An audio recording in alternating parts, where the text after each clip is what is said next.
Rise up!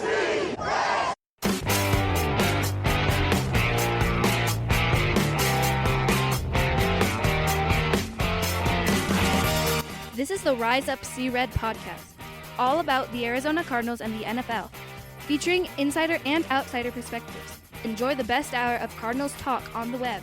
Now here are your hosts, Jess Root and Seth Cox.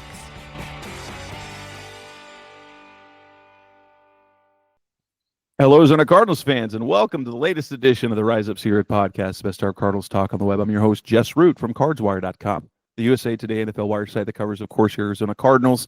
This is episode 613, the third of our Week 10 shows and the second of our two preview shows. With me is my co-host, Seth Cox from RevengeTheBirds.com, SB Nation's Arizona Cardinals site, and we get the Cardinals this weekend. We've got the long weekend. We got a bye after the long weekend.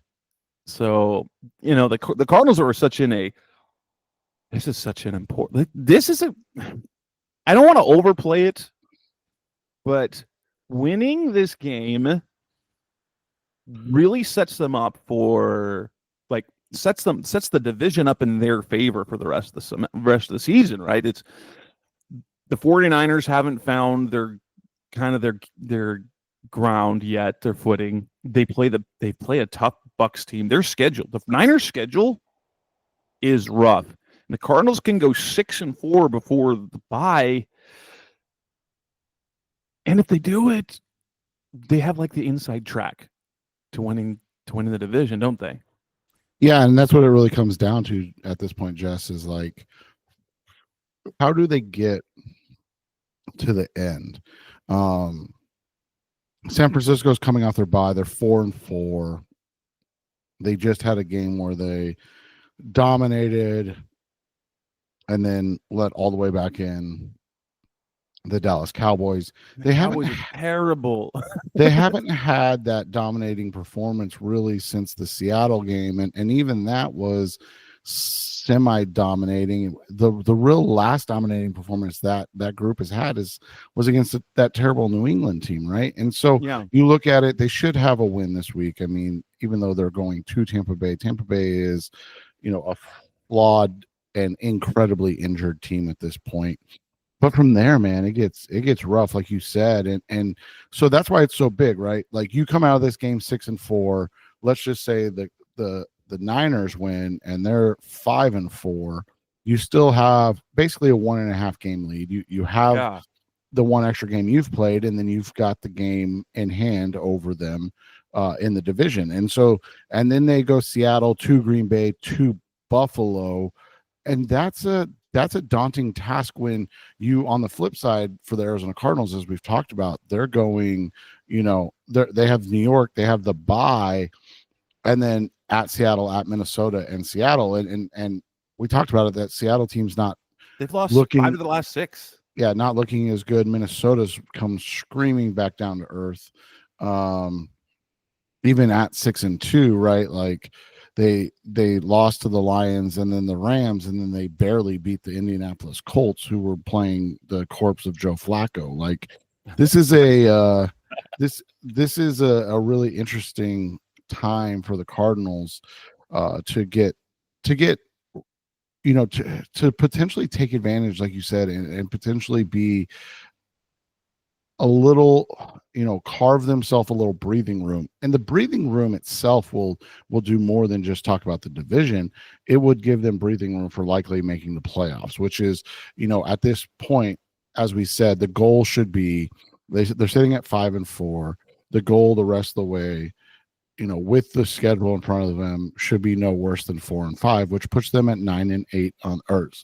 4-4, excuse me, which puts them at 9-8 on the season, a winning season, and contending for one of those playoff spots in the NFC. And then every win from there, it's something we'll talk about as you go forward, is it resets that expectation, and that's how we've done it before. That's how we did it last year when they were bad. Now we're doing it this year when they're average. And so that's the key thing. And it starts this week with the New York Jets team that, quite frankly, nobody knows what to make of this team. They're 3-6, but sitting second in the NFC West the AFC East, because the AFC East is terrible. But they're 25th in points scored per game. They're 10th in points against per game. Their defensive numbers, they're 4th in yards per game. They're second against the pass. But they're 21st against the run, Jess. Now they are 8th overall in yards per attempt against the run. So that's always the number that I like looking at in terms of an efficiency against the run, which that number, 4.3 yards per carry they allow at number 8, that doesn't match the amount of yards they allow. I don't understand. Now, granted, we'll say this is that teams are able to, because the Jets offense has been bad, they're able to go into slow down mode, which can sometimes, with some teams, slow down their rushing efficiency. It doesn't seem to do that to the Cardinals, because when they go into the closeout mode, it seems, with James Conner, they tend to gain more, unless it's an absolute blowout, and then you're giving carries to DJ Dallas and Amari DiMercado and Trey Benson. And so I look at that number, I'm like, to me, that's the puzzling statistic, because when we've looked at previous games, Seth, what we've done every week is, that team's great against the run, but look at the yards per carry. And then what do we see the Cardinals go and do? They go off on them. And so, yeah. So the yards per carry is going to be interesting, Jess, but this is a team that's incredibly banged up right now. I mean, obviously we're recording on Thursday night, so we won't really have any clear picture on anything until Friday evening, potentially Saturday. But I mean, you look at it, you've got both CJ Mosley, Solomon Thomas, on both do not practice. You've got Mosley missed 2 days in a row. Thomas missed 2 days in a row. Vera Tucker missed 2 days in a row. They had 4 of their 5 offensive line starters out on Wednesday. Now, granted, Smith was rest, but Morgan Moses was also hurt, as you mentioned, with Elijah Vera Tucker. Yeah, and Moses and Simpson were limited on Thursday, so it's going to be interesting to see how that goes. But the defense is still the calling card, right? I mean, this defense is very good. And their pass rush is very good. Yeah, Will McDonald has 8 sacks. Quinton Williams has 5 sacks. Michael Clemens 4.5 sacks. So those guys right there combined for 17.5 sacks. And that right there. That's going against the Tristan Colon, Calvin Beachum guys. So right. And so that grouping is really good. On top of that, you have McDonald and Williams with 14 and 13 hits on the quarterback, respectively. They're excellent rushing the passer. Their defensive backs are talented. DJ Reed, Tony Adams, who I think, did we forget to mention he was missing as well? He was back this week. Sorry. Yeah, he's full. He's been full this week. Okay, it was the other one, the backup, Michael Carter, that's missing. Sorry. Tony Adams, Jalen Mills, Sauce Gardner, Isaiah Oliver. I mean, they have a plethora of talent. It makes no sense why they're doing as poorly as they are this year. But they do a good job against the pass, Jess. I mean, we can't deny that. They've done really well against the pass. The one thing that they don't do is they don't get interceptions. They only have 2 on the season. In fact, as a group, they just don't cause turnovers very much. They only have 7 on the season, which is odd for a team that rushes the passer well and defends the pass really well. But it does speak to the situation where they have 278 rushing attempts against them. So point of reference, that is 28th in the NFL, meaning the fifth most rushing attempts against. Yeah, you look at these numbers, like since the beginning of the year, 180, 130, 78 against the Patriots. Okay, they're terrible. 126. The Vikings only ran for 82.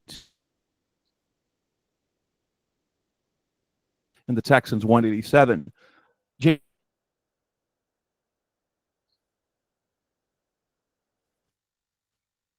Right?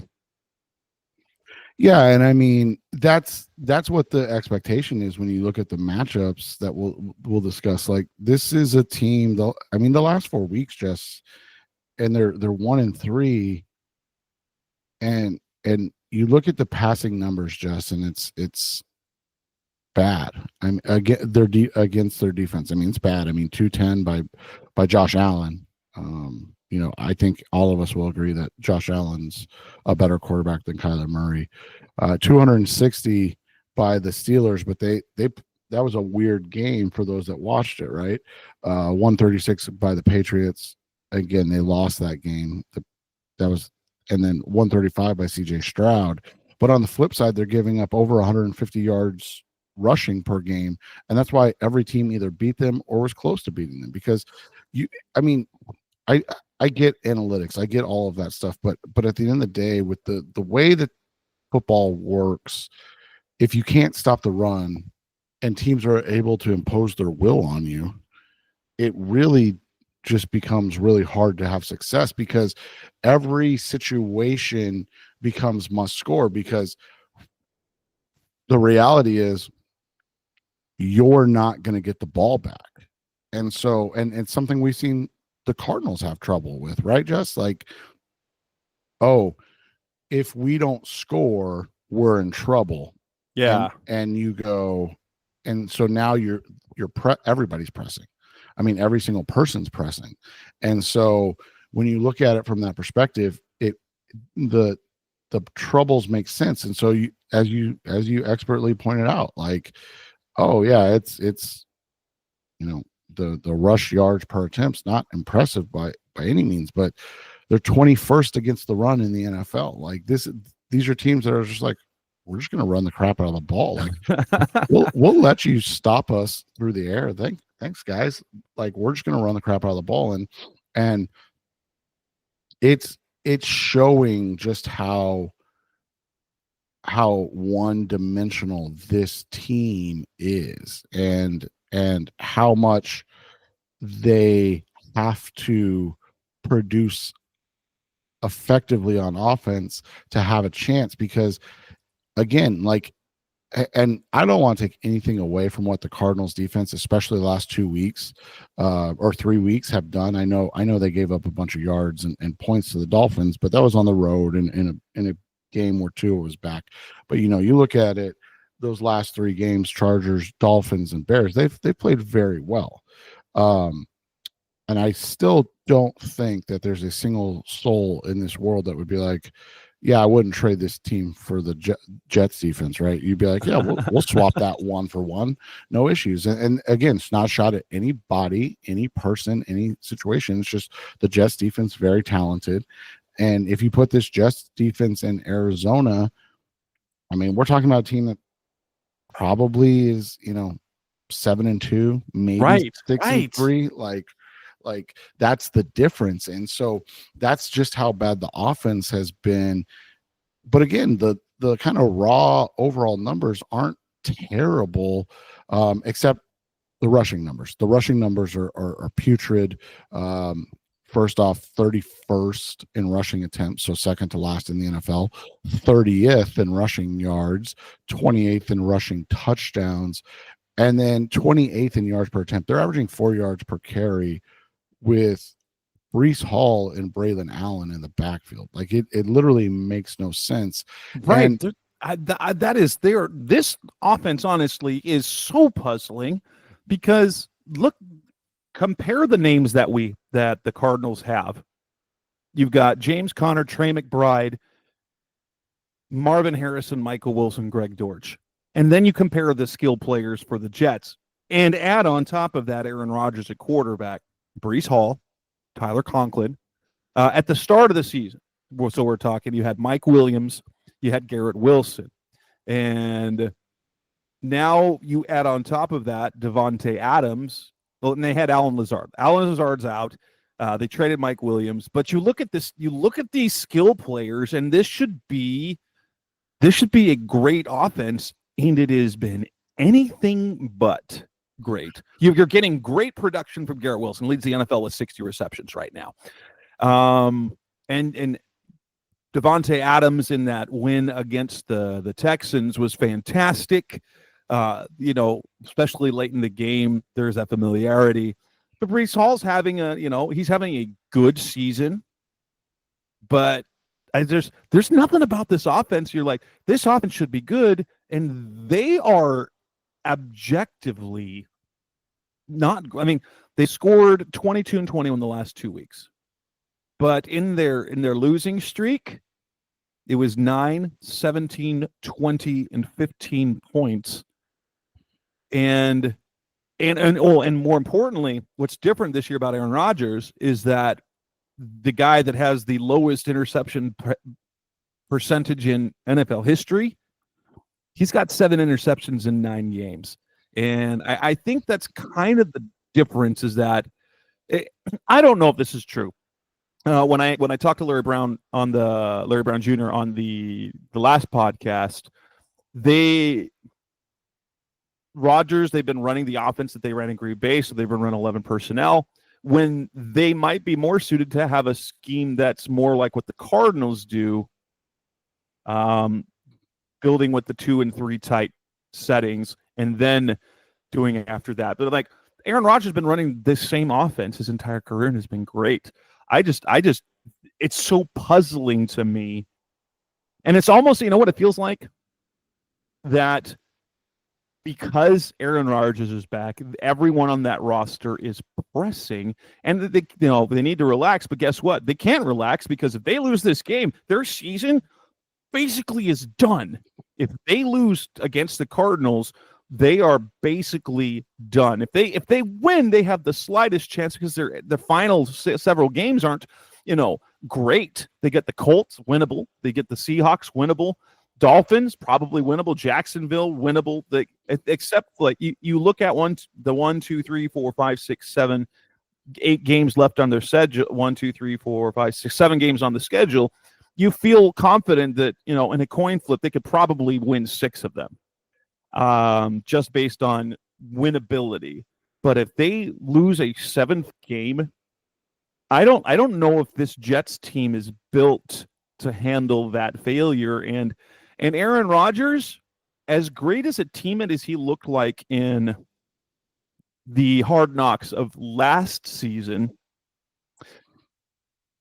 he's not being that unifying guy. He's a great quarterback. He's fantastic, but I think that there's a little bit of disconnect between him and his teammates. For whatever reason, he's not galvanizing people in what you want to see from a guy like Rodgers. Yeah, I don't know if I can say this on this podcast, so beep it out if I don't. But he comes off as a prick this year, right? Like, you're just kind of like, what is wrong with you, man? And I know he's a weird dude. I get it. And he had really good things to say about Budda Baker, though. He did, and he's an interesting guy, and all the personal stuff aside, right? Like, that's been his person. Like, he's kind of gruff. He's kind of been just a jerk this year, and it's an interesting thing. And then you look at it, just like this is and trust, Jess and I are extremely excited about what is being built. Okay, so I want that to be the very first thing I say before I get into this. But this is the Jets are the proverbial warning of why you don't just assume that adding veteran talent or free agents or high draft picks to your offensive line fixes things. The Jets offensive line is I don't know. I mean, do we use the word bad? Do we say really bad? Like, how do we describe them, Jess? They're not good. Let's put it that way. Yeah, they're it's a weird. I don't know. And so, and they have a second round pick that Jess and I included, everybody loved Joe Tippmann coming out, and he's played well. Don't get me wrong, but everybody loved Joe Tippmann coming out of Wisconsin last year. And remember, that was he's probably going to be better than Yelda Froholt, right? Like, go get him. They went and signed a future Hall of Famer in Tyron Smith, who's been healthy the whole season, which is a miracle in itself, right? And he's been fine. I mean, he hasn't been he's played at a good level, just not great. They went and signed John Simpson to a nice, relatively good contract for 2 years. Elijah Vera Tucker is a former first round pick. They went and signed Morgan Moses to a big contract. They drafted Ola Fashanu in the first round. Like, they invested heavily along that offensive line, and it's really just not very good. And some of it has been injuries. Elijah Vera Tucker, Morgan Moses both missed time this year. That's caused them to have to go to their backups, who just haven't been good at all, if we're being completely honest. Fashanu being one of them. And then they have, on paper, probably one of the better grouping of skill players in the league. Would you not agree with that? And it doesn't. Breece Hall, Garrett Wilson. They sound better than the Cardinals. They sound better than the Cardinals, like, across the board, because you you think Aaron Rodgers, Kyler Murray, you give the edge to Aaron Rodgers. James Conner, Breece Hall. Honestly, around the league, you'd probably make it even. Connor is a little different player. Tyler Conklin, Trey McBride, but the receivers that the Cardinals have are definitely below the receivers that the Jets started with, and then they added Devontae Adams on top of that. Right. And so it's been a super odd year for them, like you said, offensively. And then you go to the flip side, and defensively, they're borderline great, Jess. And they fired their head coach, who was a defensive guy, and Robert Saleh, and then did improve. That's another conversation for another day. But their leader, CJ Mosley's been down most of the season. That's going to kill any team. And he was a guy, remember, the Cardinals went hard after a couple years ago, right? Like, yeah. And now he's understandably on the back end of his career. You're talking about an all-pro level guy for a long time. And he's, 32 now. He's on the back end of his career, but he's still playing at a high level when he's out there. DJ Reed, Isaiah Oliver, Sauce Gardner, probably the best trio of corners in the league, playing really well. They've got Quentin Williams, who's turned into a star. This is a defense that's just loaded for bear, and you look at it, and you're just not getting much. And I think that's an odd thing, because the offense is putting them in such bad position. They struggle against the run, as you noted, and they're not what anybody expected them to be. And now it's getting to that point where, like you said, it's becoming desperation. And let's be honest, they look decent on Halloween. They were still outgained 322 to 293. Turnover battle was equal, but for the most part, they did a nice job. Now it's a different beast when you come and play the Arizona Cardinals, because the Texans are built to rely on CJ Stroud. Even with all the injuries along to his weapons, they still want to rely on CJ Stroud to do things. Now you're going to go up against a guy and Kyler Murray, who's shown the last several weeks that he's quite frankly fine being the guy that, or I guess 2 of the last 3 weeks, that he's fine being the guy that hands the ball off and watches James Conner and last week Trey Benson and Amari DiMercato really carry the load, and it's not something that that he's afraid to or ashamed to or unwilling to do consistently. And so that's going to be what's interesting this week in this matchup, just because I just don't, on paper, where is there an advantage for the Cardinals? Let's be honest. Like, where's the advantage? But then you just look at how their games have played out this year, and the reality is it's that's why football's not played on paper, right? Yeah, exactly. It's just weird like that. Okay, let's move into that matchup. So coming next on the Rise Up Sierra podcast, Best Our Cardinals Talk on the Web, we'll move on and talk about the specific. We'll talk about the specific matchup of this game that's coming next on Rise Up Sea Red. Back on the Rise Up Sea Red podcast, Best Our Cardinals Talk on the Web, looking at the matchups in this game, the Cardinals, the Jets, the keys. I think Seth and I have discussed already, like, if we're looking at, like, I guess key number one, and you've got to do what they've done well this year and do what the Jets have not done, have done poorly against, and that's they need to run the ball. They need to keep running the ball, and I think especially with the pass rushing ability that they have, they especially need to do that, because the Jets' best pass rushers match up primarily against the weakest part of the Cardinals' offensive line.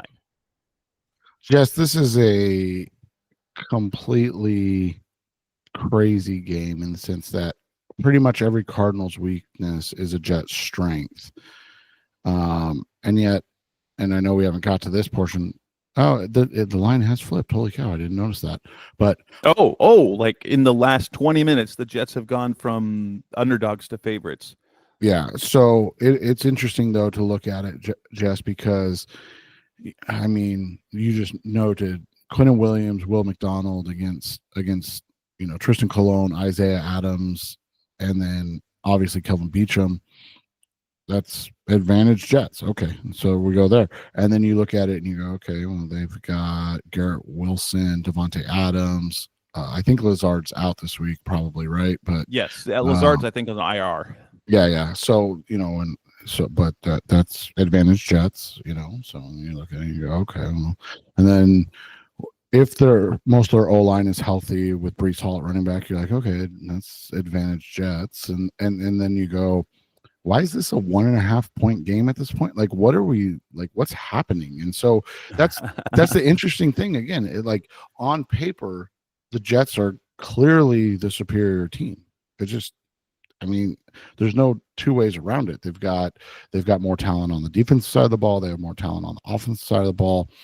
The places the Cardinals should be able to win. Now, again, CJ Mosley is likely out in this game. He's barely played this year, but their front is strong. I mean, they're still a good defense up front.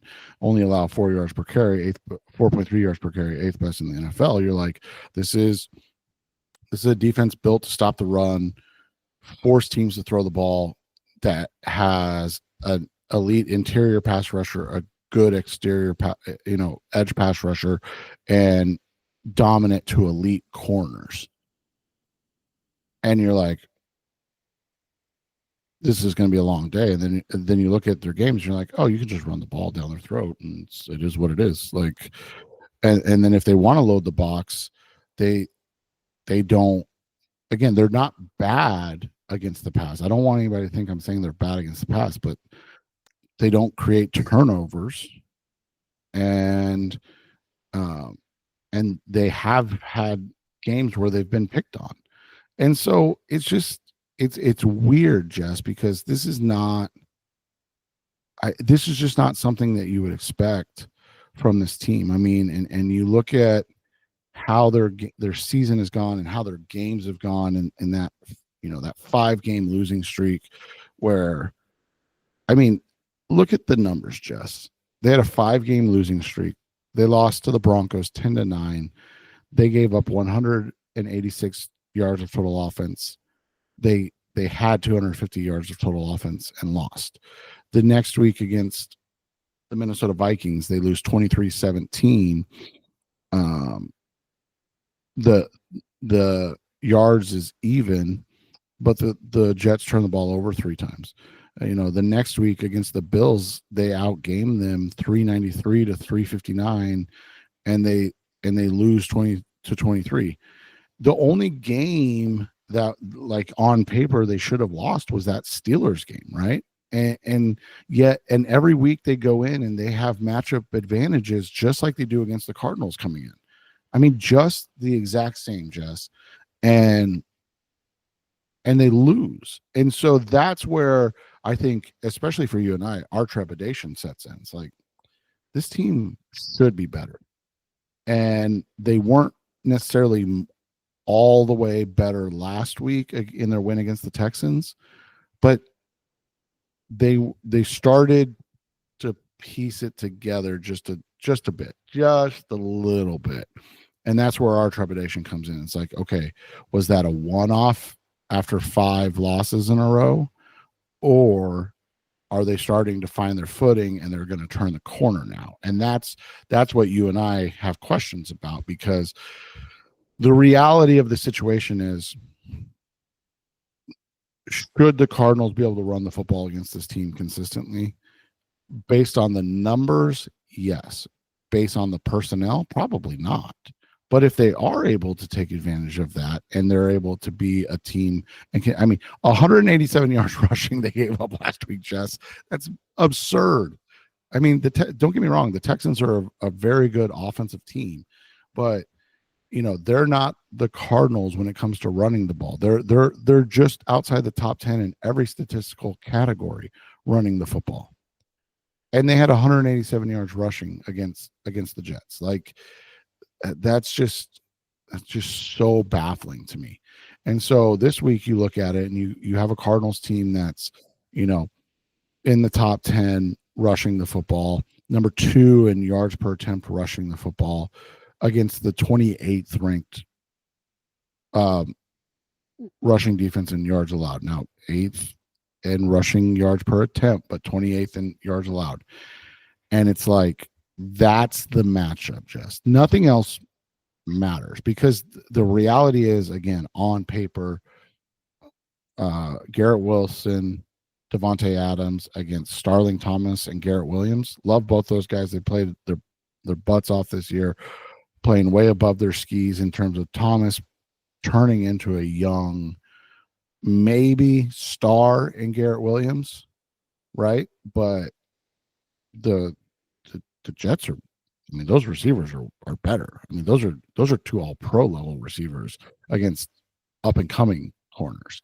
The Cardinals, 6 sacks last week, fantastic, but they don't really have a great pass rush against one of the greatest quarterbacks of all time. It just, nothing in this game says to anybody like, oh, the Cardinals should be favored. And yet, and I know it just flipped, and yet you look at this and you're like, this is a coin flip to everybody, because you don't know what you're going to get, and you haven't got anything consistent from the Jets this year. Yeah. Matchups we're going to watch are going to definitely involve Sauce versus Marv. That'll be fun. We're going to see Star or Max or however they match up against Garrett Wilson and Devontae Adams. Those are going to be fun to watch. And then we already talked about, Will McDonald versus Kelvin Beachum. Don't get too excited with the 2-sack performance of Zaven Collins, because he's going against, an actual starter in Tyron Smith. And that's not to discount what I think or what we think about Zaven Collins, but in terms of pass rushing production, his sacks come solely against, and the Cardinals have 11 of their sacks this season in 2 games. But I want to see the defensive interior playing with the same sort of speed and pursuit as they did against the Bears. And that was mainly, like, if you're looking at two guys, Dante Stills and LJ Collier looked fantastic in that game. And Stills really is quietly having himself a very nice season, as once again he found himself playing more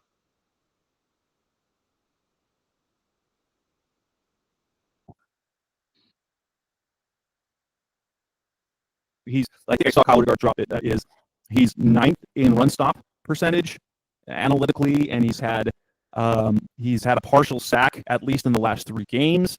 He's really heating up. Yeah, and Stills is a guy that we've talked about for the last couple, since he was drafted last year, of like, he is the ideal kind of interior lineman, rotational guy, especially with his pass rush motor. And the fact is, like you said, he's playing extremely well for a guy that was drafted where he was drafted. To see him continue to grow into that, he's a guy to watch this week if the Jets can't get Elijah Vera Tucker back, because their backups have really struggled. And then I think one of the backups is DNP as well. I think Jake Hansen is the lead backup, is he not? I'm double checking their depth chart right now.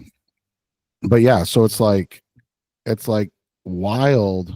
So Tucker, Hansen's their backup. That right guard position is going to be, because Vera Tucker didn't practice for the second day in a row today. So we're looking at, would they move Lindstrom Fashanu maybe inside, or would they put Fashanu inside? I don't know, man. That's a lot to ask a rookie that's not very good right now. I think Fashanu, by the way, I think Fashanu is going to be super good. He hasn't been this year. Well, I know probably what it is the fact he hasn't been getting reps. Right, 100%. And he needed a ton of reps. I mean, it was one of the things we talked about coming out. And so I don't know what they're going to do. So both guards are on the injury report. And then the lead backup for the right guard positions on the injury report. They don't list a left guard backup, by the way. So that's something. And so, so it's like this wild, this wild situation that, Max Mitchell, who's their backup right tackle, he's been mostly bad playing, and he played left guard against the Texans. So he probably gets the start. I wonder if he's like their swing tackle type. I'm looking at who else could geez, Jess, I don't know. Xavier Newman? Who is that? I don't even see that guy on the roster anymore. So maybe, it's one of those where they might, like the Cardinals did when they had to start the dude that got hurt and then ended up on the IR one game. Jackson Barton. Yeah, Jackson Barton. Like, it's probably going to end up like that, man, because it's not pretty. So that's a huge opportunity. I don't want to say advantage, because I think that's going to get misconstrued. I think that's an opportunity for the Cardinals there. And then the other one that'll be interesting, because again, with the injuries in the secondary, Ashton Davis is the other one, and he's showing up on the injury report as well. He's coming out of concussion protocol, but it looks like he's on track to play. He was full today. Okay. So it looks like he'll probably be back. Yeah, I knew both safeties were on. I just couldn't remember which one. And then Michael Carter's their nickel. And so, like, 3 guys down in a secondary that's very good, don't get me wrong, but like, once you start testing that depth, it becomes different, right? And so it'll be interesting to see how that comes about this week, because I do think without CJ Mosley, they've got Jamian Sherwood and as the guy that's probably going to have to be doing a lot of the work against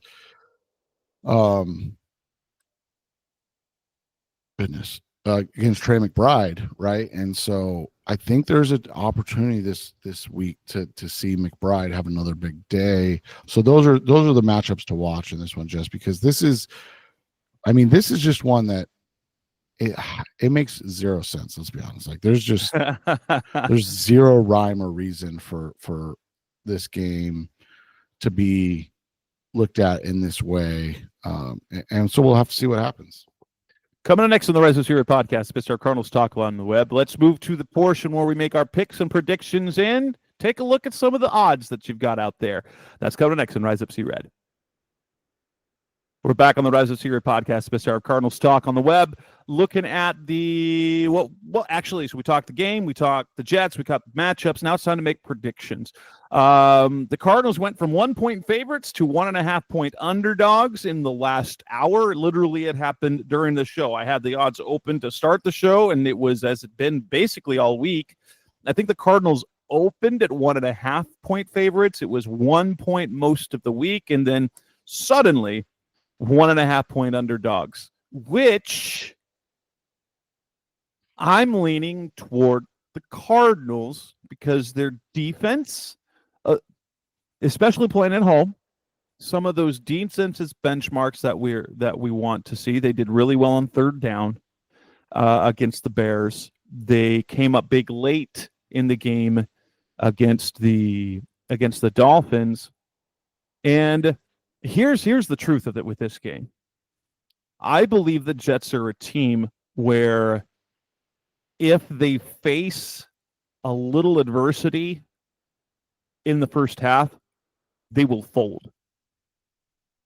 Not to the levels like what we saw the Bears. The Bears literally gave up on this in the second half.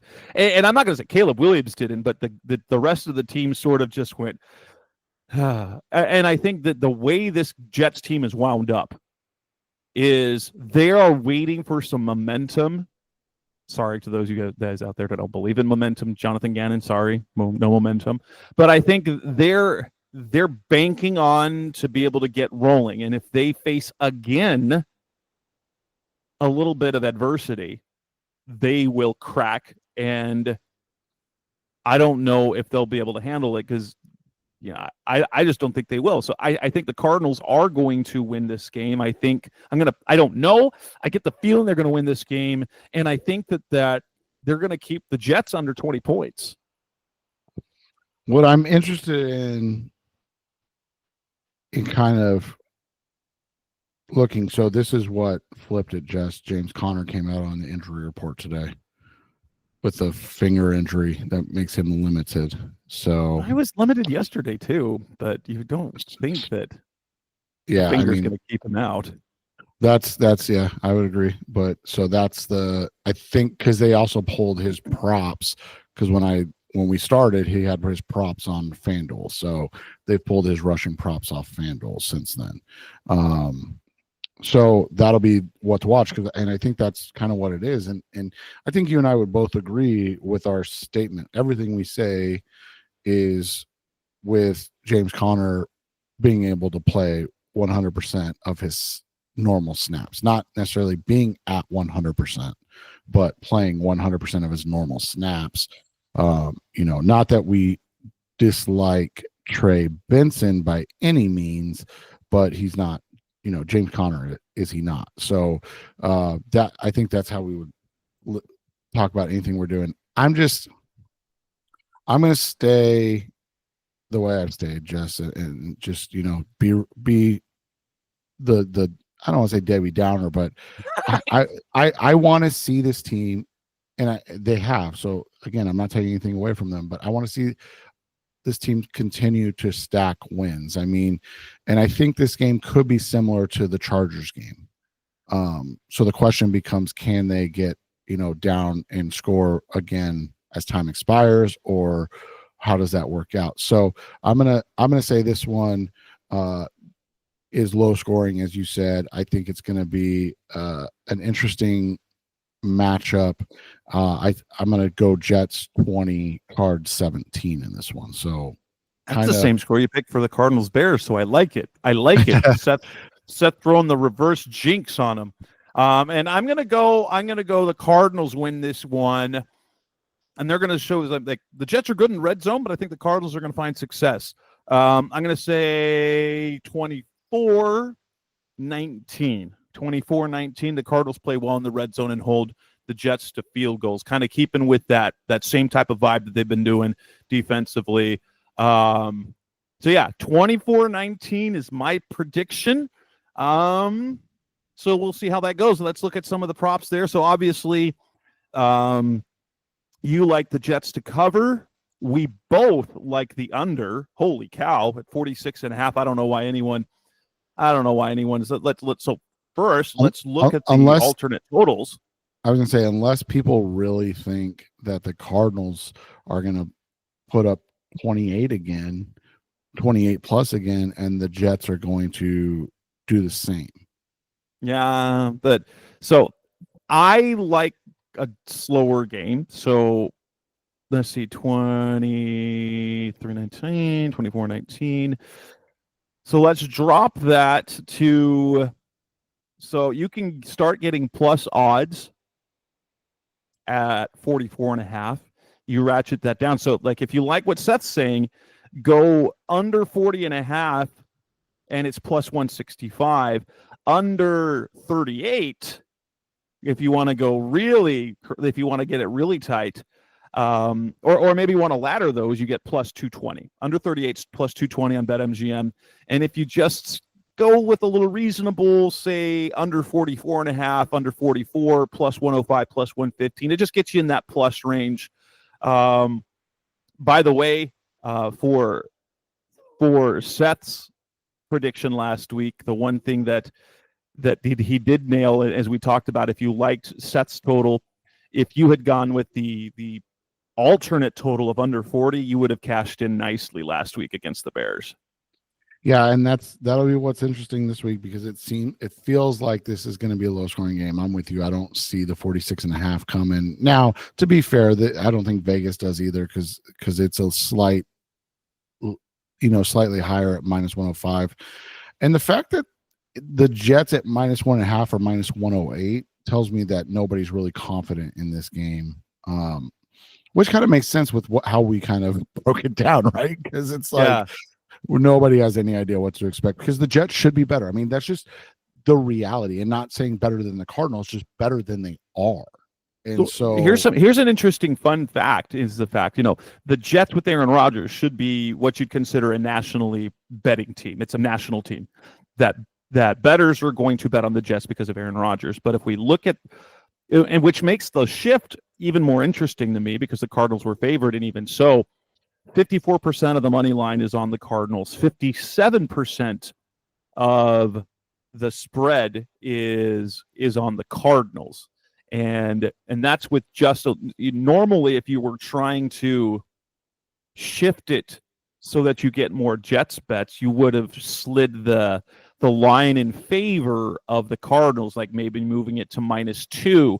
But still, it's the Cardinals are in favor. And this, I don't get, 53% of the handle is on the over for this game. I'm like, y'all been watching the Jets and the Cardinals? I don't know. I know, right? Like 21-13 last week or whatever the Jets score was. And I know the Cardinals put up 29, but I get it. You come off back-to-back games where you put up 57 points. People go, oh, they're on a roll defensively or offensively, and the Jets defense isn't great, but I just don't see it, man. Like, I just don't see that hitting. And by the way, Jess and I will come back maybe next week or maybe the week after and truly admit that we're wrong. It's just I don't see it. Yeah. For sure. In terms of rushing props, you do get on BetMGM, you do get James Conner, the total put at the set at 78.5. That's he was 76.5 on FanDuel. So it was, I mean, they're expecting him to get the work. So I'm curious what the reality is of that. Yeah, that'll be interesting. So Breece Hall, it's over 67.5. Kyler's, this one might be one to take because that last couple of weeks I'm not running much. It's 27.5 for Kyler. And what we haven't seen in a little bit is him go off for those 50-yard games, which, 27.5 at minus 115. And then the alternate rushing total of 50 plus is plus 333 on Kyler. If you're looking that and especially if you see him escaping some rush to get some plays, that one might be one to look at because we haven't seen it in a bit, which means it's probably due.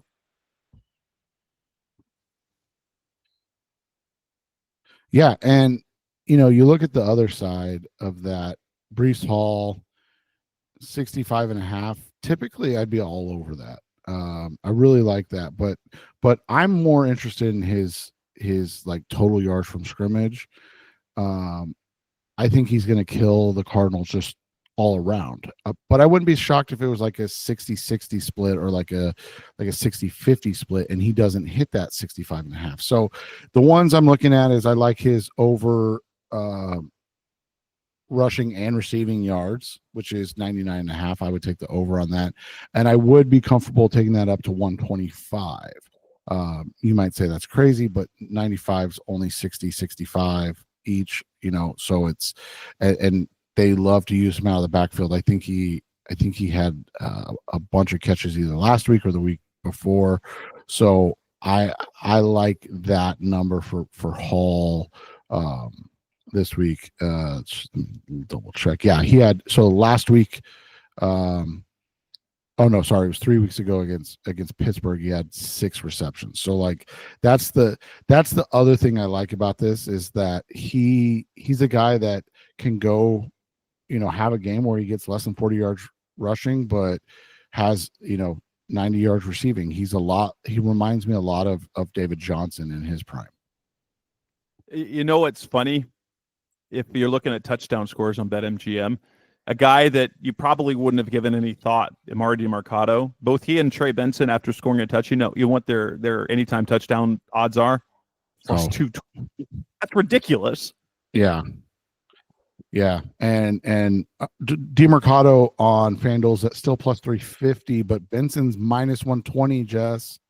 So what? I wonder if that's I wonder if that's a little bit. I wonder if that's a little inside information.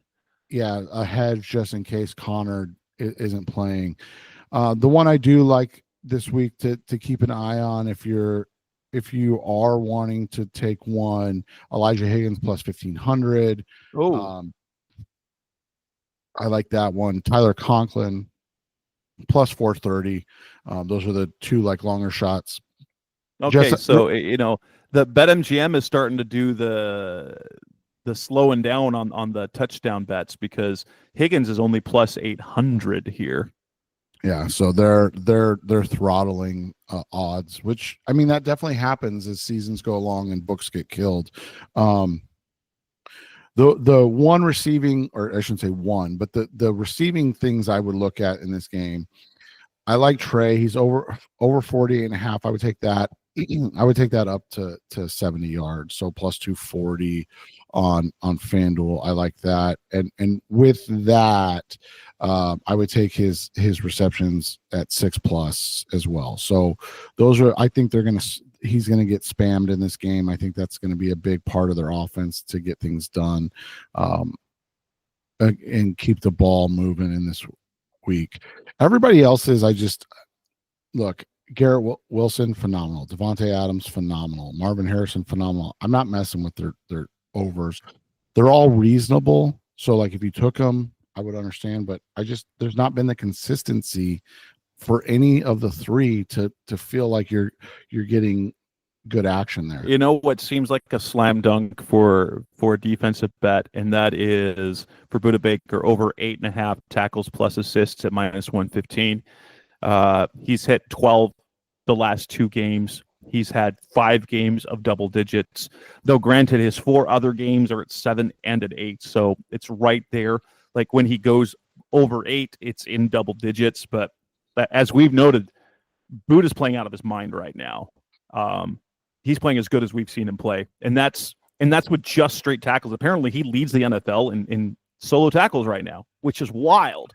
Yeah, which is not great for your defense, if we're being completely honest. Typically, you want that to be a linebacker, but it's great for Buddha, and he's playing at a high level. And we talked about that the other day, right? Like it's at the point now where you're saying like you have to re-sign this guy at this point. So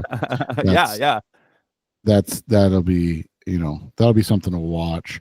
The other thing to look at, Jess, and you mentioned it, but like the totals, right? So the Cardinals total is 23.5, and then the Jets totals 23.5. So, for me, I would take the under on both those. I don't like those totals, but it'll be interesting to see how this game plays out overall. But this is gonna be a good one, Jess, because I think there's just so many question marks. We could see a plethora of outcomes. I mean, you mentioned kind of sapping the will from the Jets. There is a scenario I can see the Arizona Cardinals getting their doors blown off, right? Like, yes, you said, that is the one thing I'm mildly worried about. Though, interesting factoid: the last time Aaron Rodgers won in State Farm Stadium was the 2009 regular season finale. Just the fact that for that. And that's the thing. But as you mentioned so astutely, they're desperate. So like desperate teams can go one way or the other. And I know that's kind of a cop out, but they can come out incredibly focused, incredibly locked in, incredibly ready to, get themselves back into the fight. 4-6 is a much different thing than 3-7, as you mentioned. Coincide that with the Cardinals being on a bye the next week. Are they looking ahead? Like, are they like, hey, we 500 at the bye? That was the goal all along. We're there. We're where we want to be. Those are all things that are concerned. I don't see it happening, but that's the scenario. The other scenario, which you painted, Jess, is the Cardinals get out to a 14-3, 14-0 type of lead. And this Jets team, with what has been an odd year, fold, and the Cardinals just kind of blow their doors off at 28, to like nothing. 28-10 type game. Yeah, where the Jets just look like it's over. And so those are two scenarios that are on the fringes that I could see coming, but I think in the end it's going to be a really competitive, close game. And the Cardinals are going to have a great opportunity to push their win streak to 4 in a row. Yeah, that's great. That's crazy. Let's look at this. So, interceptions. You think Aaron Rodgers throws an interception? You can get him over half an interception at plus 115. Yeah, I like that. Yeah, and again, the things to stay away from this week, and I think you and I both agree, like I would stay away from Kyler throwing an interception. I don't have that available yet to bet, but the Jets don't intercept the ball. Doesn't mean that it won't happen. It's just the odds aren't great. I would stay away from Kyler's passing yards, because this could be a game where, as Jess mentioned, they run for 300 yards in a game. And you're like, yeah, okay. So like those are the two things I would stay away from in this week. But after that, I think this is going to be a fun one, man, and I'm looking forward to it. And as long as they continue to play at a very highly competitive rate, it'll be fun to see how this turns out. Yeah. With that, let's wrap up this edition of the show, the Rise Up Series podcast. Best Cardinals Talk on the Web, episode 613. We will be back next week. Heading into the bye, we'll probably, all right, we might do 2 shows next week. I don't have a preview show with an opponent because it'll be the bye week. Maybe there's something else. Maybe we can talk bets around the NFL. Maybe we can talk whatever after that, something else. But we'll talk Cardinals-Jets come next week, and maybe that'll be it. We'll see. That's Seth Cox. I'm Jess Root. Thanks for listening. As always, we'll be back again soon. Thanks for listening to the latest edition of the Rise Up, See Red podcast. Listen to previous episodes and subscribe to the show on Apple Podcasts, Stitcher Radio, Audioboom, or many other podcast platforms so shows are delivered directly to your mobile device. Please give the show a 5-star rating and always support the sponsors who support the show. We'll be back soon for the best hour of Cardinals talk on the web. Rise up, Red Sea, be Red Sea Red, and of course, rise up, Sea Red.